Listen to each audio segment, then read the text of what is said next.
الشیطان الرجیم بسم اللہ الرحمن الرحیم لا حول ولا قوة الا باللہ العلی العظیم حسبنا اللہ ونعم الوکیل نعم المولا ونعم النصیر وبہ نستعین وصلی اللہ علی رسولہ الکریم حبیب الہ العالمین ابی القاسم محمد صلی اللہ علیہ وعلى آلہ الطیبین الطاہرین المعصومین المظلومین سیما بقیت اللہ فی الارضین الذین اذهب اللہ عنہم الرجس وطہرہم تطہیرا اللہم صل علی محمد وعلی محمد رحمت اللہ علی محبیہم واللعنۃ الدائمۃ علی اعدائہم اجمعین اما بعد فقد قال اللہ الحکیم فی کتابہ المجید بسم اللہ الرحمن الرحیم طه ما انزلنا عليك القرآن لتشقى مل کے صلوات بھیج دیں محمد اور آل محمد پر اللہم صل علی محمد و آل محمد۔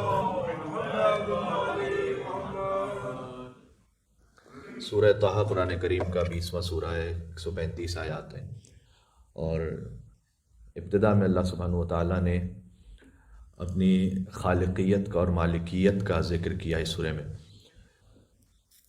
اور پھر تفصیل کے ساتھ حضرت موسیٰ کے واقعے کو بیان کیا۔ تقریباً 80 آیات پر مشتمل حضرت موسیٰ علیہ السلام کا واقعہ ہے اس سورہ میں۔ لیکن هل اتاک حدیث موسیٰ، یہ آیت نمبر 9 ہے، اور یہاں سے بات آگے حضرت موسیٰ علیہ السلام کے واقعے سے شروع ہوتی ہے۔ اس سے پہلے کی جو آیات ہیں وہ اللہ عز و جل نے سرکار ختمی مرتبت پر بات کی ہے، قرآن کے نزول پر بات کی ہے، اور اپنی صفات پر بات کی ہے، جو بہت اہم ہے اس بات کو سمجھنا۔ طه ما انزلنا علیک القرآن لتشقى، طه آپ جانتے ہیں کئی دعاؤں سے اور احادیث سے اس بات کو سمجھا جا سکتا ہے کہ طه سے مراد خود سرکار ختمی مرتبہ صلی اللہ علیہ وآلہ وسلم ہے۔ اللہم صل علی محمد و آل محمد۔ جمعے کے دن دعائے ندبہ کی تاکید ہے، تو یبن طه والمحکمات، امام زمان علیہ السلام کو فرزند طه کہا گیا ہے۔ یبن یاسین والذاریات، اے یاسین کے فرزند، اے طه کے فرزند۔ تو سرکار ختمی مرتبہ ہیں طه۔ ما انزلنا علیک القرآن لتشقى، ہم نے قرآن اس لیے نازل نہیں کیا کہ آپ مشقت میں پڑ جائیں، کیونکہ سرکار ختمی مرتبت کے پیر ان میں ورم ہو جاتا تھا، چہرہ زرد ہو جاتا تھا، بہت تکلیف اٹھاتے تھے تبلیغ کے لیے۔ تو ہم نے قرآن اس لیے نہیں نازل کیا کہ آپ اس قدر سخت مشقت اٹھائیں۔ یعنی اللہ تعالیٰ نے ویسے امر بالمعروف نہی عن المنکر کا ہم سب کو حکم دیا ہے، لیکن حضور اس انداز سے امر بالمعروف اور نہی عن المنکر کرتے تھے کہ اللہ تعالیٰ کو یہ کہنا پڑا کہ آپ اتنی زیادہ مشقت نہ اٹھائیں، اتنا اپنے اوپر برڈن نہ ڈالیں۔ اور اللہ تعالیٰ نے شریعت بھی شریعت سہلہ رکھی ہے، یعنی ہمارے لیے بھی آسان شریعت رکھی ہے، مشقت والی شریعت نہیں رکھی۔ کھڑے ہو کے نماز آپ نہیں پڑھ سکتے ہیں تو بیٹھ کے نماز پڑھ لیجئے، روزہ رکھنے میں تکلیف ہے آپ کے لیے، آپ کو آگے ضرور ہو سکتا ہے، روزہ چھوڑ دیجئے، بعد میں قضا کر لیجئے، مسافر ہیں روزہ چھوڑ دیجئے۔ اگر ایک خاتون ہیں، ان کے اپنے لیے ضرر ہے یا ان کے بچے کے لیے ضرر ہے تو ٹھیک ہے، روزہ چھوڑ دیجئے۔ یعنی آسان شریعت رکھی ہے۔ ما انزلنا علیک القرآن لتشقى تذکرۃ لمن یخشی، اور یہ قرآن تو فقط یاد دہانی ہے اس کے لیے کہ جس کے دل میں خوف خدا ہے۔ دیکھیں، فقط زمین اچھی کافی نہیں ہوتی کسی فصل کے لیے، بیج میں بھی صلاحیت ہونی چاہیے۔ اگر زمین بہت اچھی ہے لیکن جس سیڈ کو آپ اس زمین میں ڈال رہے ہو اس میں قابلیت ہی نہیں ہے کہ وہ آگے درخت بن سکے، تو کتنی اچھی زمین کیوں نہ ہو وہ درخت نہیں بن سکے گا یا وہ پودا نہیں بن سکے گا۔ کیوں؟ اس لیے کہ خود اس کے اندر ظرفیت نہیں ہے۔ تذکرۃ لمن یخشی، قرآن ہے ہر ایک کے لیے یاد دہانی نہیں ہے، اس کے لیے کہ جس کے دل میں خوف خدا ہے۔ کیوں؟ بہت سے رسول اللہ صلی اللہ علیہ وآلہ وسلم کے سامنے بھی تھے، لیکن اللہم صل علی محمد وعلی محمد، لیکن جب خوف ہی نہیں ہے کسی بات کا، کسی انجام کا، اس کا تعلق جڑ جاتا ہے پھر ایک لائف آفٹر ڈیتھ سے، کہ جب آپ اس پر یقین رکھتے ہوں اور اس بارے میں اللہ سبحانہ و تعالیٰ کی خشیت رکھتے ہوں دل میں، یہ وہ خوف نہیں ہے کہ جو کسی ظالم اور جابر حکمران کا خوف ہوتا ہے، یہ ہے اپنی معصیہ، اپنے گناہوں پر خوف، اب جو ہم نے خود نافرمانی کی ہے اس کے انجام سے خوف۔ تو جب تک یہی نہیں ہے اس وقت تک آگے کوئی بھی کوئی نصیحت کرتا رہے وہ نصیحت اثر نہیں پا سکے گی، اس کا دل پر اثر نہیں ہوگا۔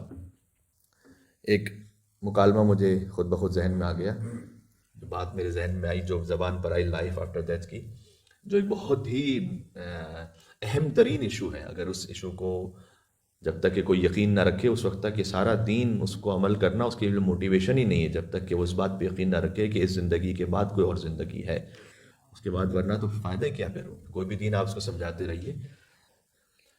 تو ایک جگہ میں پڑھ رہا تھا، کسی نے ایک فرضی مکالمہ لکھا تھا لیکن اس میں اچھا درس تھا۔ ایک ماں کے بطن میں ٹوئنز، 2 بچے ہیں، اور وہ آپس میں بات کر رہے ہیں لائف آفٹر ڈیلیوری پر، کہ is there any life after delivery? تو اس میں سے ایک کہتا ہے کہ جب ہم یہاں سے اس جگہ سے باہر جائیں گے تو زیادہ روشنی ہوگی اور ہم اپنے پیروں پہ چل سکیں گے اور اپنے ہاتھوں سے کام کر سکیں گے اور اپنے منہ سے کھا سکیں گے۔ دوسرے نے جواب دیا کہ یہ کیسی تم عجیب باتیں کر رہے، فضول باتیں، کہاں سے کوئی ہم اپنے پیروں پہ چل سکتے ہیں اور کوئی وزن اٹھا سکتے ہیں اور اپنے منہ سے کھا سکتے ہیں؟ امبلیکل کارڈ ہماری لگی، وہ ہمیں کھانا دیتی ہے، منہ سے کھانے کا تصور کہاں سے آ گیا؟ یہ کیسی عجیب عجیب باتیں کر رہے ہیں، ایسا تو کچھ بھی نہیں ہو سکتا، پروون ہی نہیں ہے۔ تو اس نے پلٹ کر کہا کہ نہیں، یہ یہاں نہیں ہو سکتا لیکن وہاں ہو سکتا ہے۔ یہاں ابھی تمہیں سمجھ میں نہیں آ رہا، بڑی محدود جگہ پر ہو تم، لیکن جب وہ جاؤ گے تو وہ اس سے ہزاروں لاکھوں کروڑوں گنا زیادہ بڑی جگہ ہے۔ تو اس نے کہا نہیں، اس کے لیے مجھے کیونکہ نظر نہیں آ رہا اس کے بعد کچھ، اور اگر کچھ ہوتا وہاں سے تو کوئی واپس پلٹا نہیں ہے کہ جو ہمیں بتلا سکے، تو آئی ڈونٹ تھنک سو کہ ایسا کچھ ہے۔ اس نے کہا نہیں، تمہیں پتہ نہیں، جب یہاں سے ہم باہر جائیں گے تو اپنی ماں سے ملاقات کریں گے۔ تو اس نے پلٹ کے جواب دیا کہ اچھا، مطلب do you believe in mother? Mother بھی کوئی ایگزسٹ کرتی ہے؟ کیا بات کر رہے ہو تم؟ مدر تو ہمیں کوئی نظر ہی نہیں آ رہی۔ یعنی مدر وہ ہے جس نے ہم کو پورا احاطہ کیا ہوا ہے، ہم اسی میں ہیں، اسی کے سلطے میں، اسی کی قدرت میں، اسی کے نظام میں۔ کہا نہیں، مجھے تو کچھ نظر نہیں آ رہا، کوئی ماں کچھ ہے، کہاں ہے؟ تو یہ وہ کیفیت ہے کہ جو اس وقت ایک ایتھسٹ کی ہے، اس زندگی کے بارے میں کہ جو اس کے بعد ہونے والی ہے، کیونکہ اس نے اپنے آپ کو سمجھ لیا ہے کہ بس جو کچھ یہاں ہے بس وہی لمیٹیشن ہماری ہے، اس کے علاوہ کچھ آگے نہیں ہو سکتا۔ تو ہماری اس وقت کیفیت جنت جہنم کے بارے میں ویسی ہے کہ جیسے شکم مادر میں ایک بچہ ہو اور اس سے بات کی جا رہی ہو اس دنیا کے بارے میں۔ نہیں سمجھ پائے؟ مل کے صلوات بھیجیں محمد اور آل محمد پر، اللہم صلی علی محمد و آل محمد۔ تذکرۃ لمن یخشی، تو قرآن اس کو نصیحت کر سکتا ہے کہ جس کے دل میں خشیت الہی، بعد کی زندگی کے لیے کوئی تصور ہے، کوئی خوف ہے اسے۔ اور پھر آگے فرمایا کہ تنزیلا ممن خلق الارض والسماوات العلی، اور یاد رکھو یہ جو قرآن نازل ہوا ہے یہ اس نے نازل کیا جس نے زمین اور آسمان کو خلق کیا ہے تمہارے لیے۔ ایک کبھی کوئی بیان آپ سے، کوئی مذہبی بات آپ تک پہنچائی جائے اور اس پہ توجہ فرض کیجئے کوئی نہ دے رہا ہو، تو کہنے والا کہتا ہے کہ جناب یہ میں آیت اللہ سیستانی کا اسٹیٹمنٹ آپ کو سنا رہا ہوں، کوئی معمولی بات نہیں ہے۔ یہاں اللہ تعالیٰ نے یہ کہنا چاہے کہ جو تم قرآن پڑھ رہے ہو یہ قرآن کسی معمولی ذات کا کلام نہیں ہے، تنزیلا، نازل اس نے کیا ممن خلق الارض والسماوات، جس نے زمین و آسمان کو خلق کیا ہوا ہے۔ ذرا غور سے سنو اس کو، اس کی اہمیت ہے۔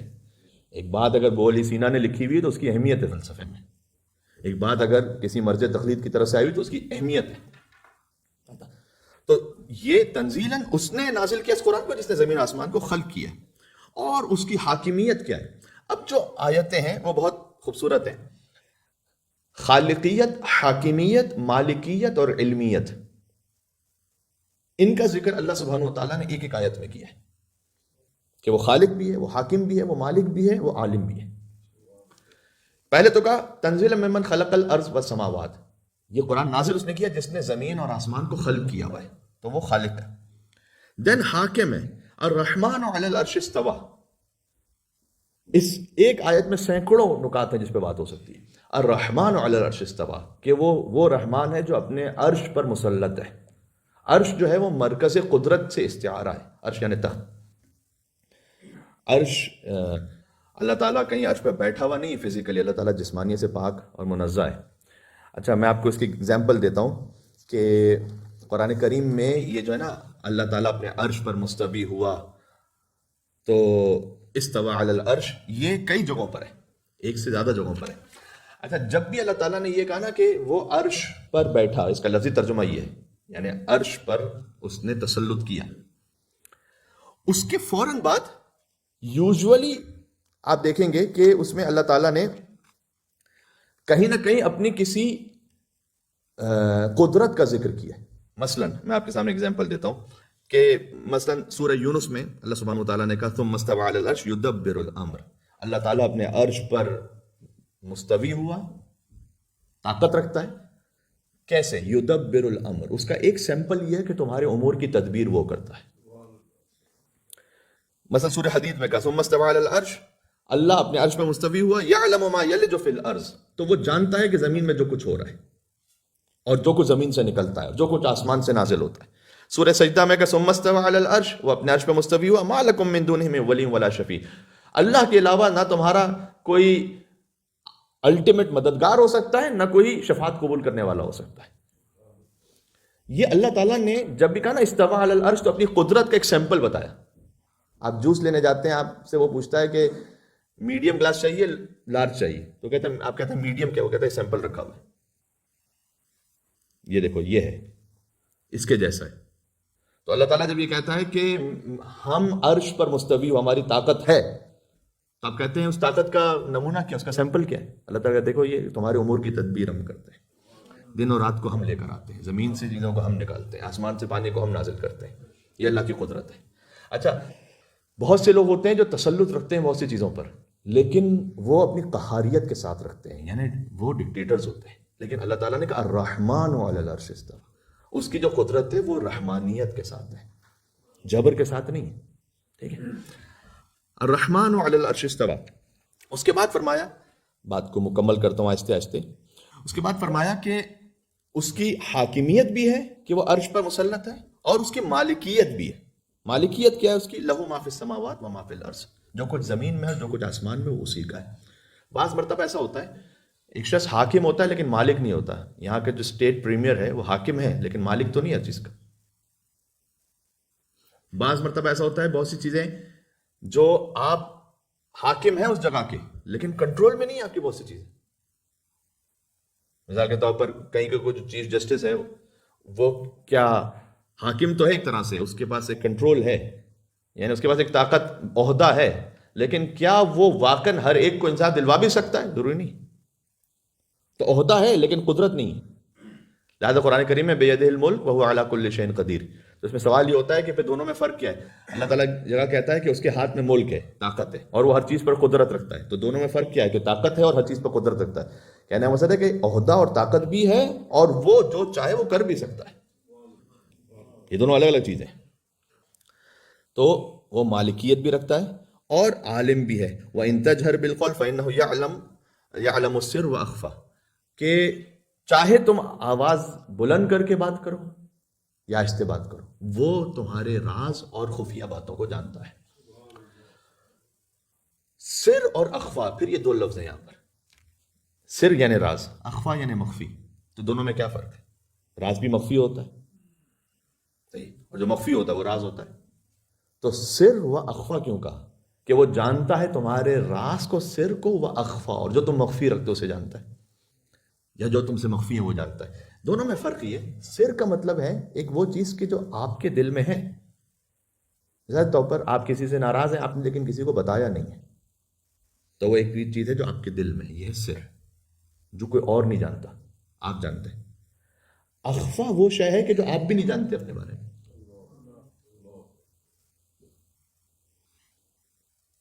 ایک بات آپ کے دماغ میں آئی کہ مجھے فلاں کو کہنا ہے، پھر بھول گیا، اب وہ آپ بھی خود بھولے ہوئے، وہ ہے اخفا، وہ اور بھی مخفی ہے، اللہ تعالیٰ اسے بھی جانتا ہے۔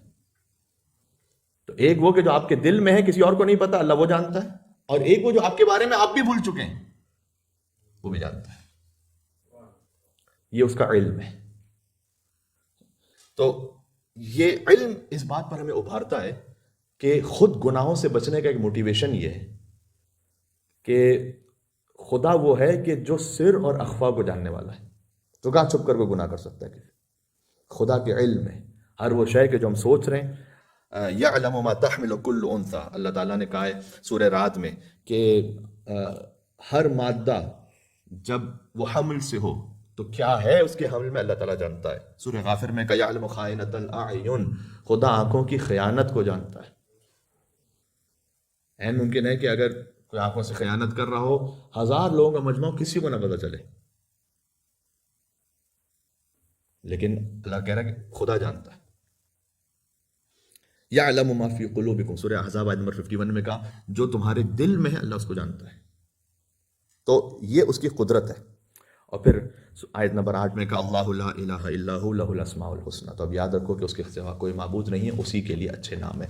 میں ایک بات ہے جو یہیں سے متصل کر دیتا ہوں، آخری خطبے کو دعا کی حد تک رکھوں گا، وہ یہ کہ جب اتنی قدرت اور طاقت والا پروردگار ہے تو پھر کیوں ہم اس پر توکل کرتے ہوئے ہچکچاتے ہیں، اس پر ہم پورا ٹرسٹ نہیں کر پاتے؟ کیوں نہیں کر پاتے؟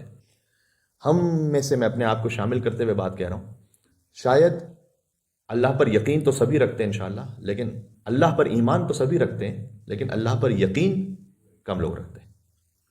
اللہ پر ایمان ہونا اور بات ہے اور یقین ہونا اور بات ہے۔ کیا فرق ہے؟ فرق یہ ہے کہ مثلا ایک کہاوت کہی جاتی ہے کہ 2 بڑی سی بلڈنگز تھیں، اس کے اوپر ایک روپ بندھی ہوئی تھی، تو ایک کرتب دکھانے والا اس روپ کے اوپر چل رہا ہے اور سینکڑوں لوگ اسے دیکھ رہے ہیں، اس نے اپنے بچے کو بھی اپنے شولڈرز پہ بٹھایا ہوا ہے اور وہ اسٹک کو سنبھال کے چل رہا ہے، چلتے چلتے وہ دوسرے اینڈ پہ پہنچ گیا، سب نے کلیپ کیا اس کے لیے، اس کے ساتھ سیلفیز بنائی اس کو۔ اب جب یہ سب ہو گیا، اس نے کہا کہ تم میں سے کون ہے ایسا، کیا تم یہ سمجھتے ہو کہ میں اس روپ سے دوبارہ اگر جاؤں تو دوبارہ چل کے جا سکتا ہوں؟ سمجھے گا بالکل جا سکتے ہیں، ہم نے دیکھا ہے آپ کو، آپ میں یہ صلاحیت ہے۔ تو تم میں سے کون ایسا جو میرے شولڈر پہ بیٹھنے کو تیار ہے کہ میں اس کو لے کے جاؤں؟ تو کہتے ہیں کہ ایک دم اٹر سائلنس تھا وہاں، کوئی نہیں۔ یہ اس پر ایمان رکھتے ہیں لیکن یقین نہیں رکھتے۔ اللہ تعالیٰ پر ہم ایمان رکھتے ہیں لیکن یقین نہیں رکھتے، ہمارے جو یقین ہے وہ کہیں اور جڑے ہوئے، اس لیے ہم اللہ کے راستے پہ چلتے ہوئے ہچکچا رہے ہوتے ہیں کہ پتہ نہیں کیا ہو جائے گا، اس لیے کہ اس بات کو پہلی بات سے جوڑ سکیں کہ ہمارے پاس حیات بعد از موت کا پورا صحیح تصور نہیں ہے۔ اگر کچھ ہو جائے گا تو دنیا میں اگر ہو جائے گا، لیکن اگر میں اللہ کے راستے پر ہوں تو اللہ مجھے سنبھال لے گا، اس کا یقین نہیں ہے۔ اسی لیے مال حرام کی طرف جاتے ہیں، اسی لیے کسی اور پہ سب و شتم، کسی اور کی برائی کی طرف جاتے ہیں کہ اچھا اس کو مجھے نیچا دکھانا ہے۔ اللہ تعالیٰ حساب کرے گا تو آپ کو کیا، آپ کیوں اپنے آپ کو کسی گناہ میں یا کسی غلط کام میں ڈالتا ہے؟ تو ایمان ہونا اور بات ہے، یقین ہونا اور بات ہے۔ اللہ تعالیٰ ہمیں ایمان کے ساتھ یقین بھی عطا فرمائے انشاءاللہ سے۔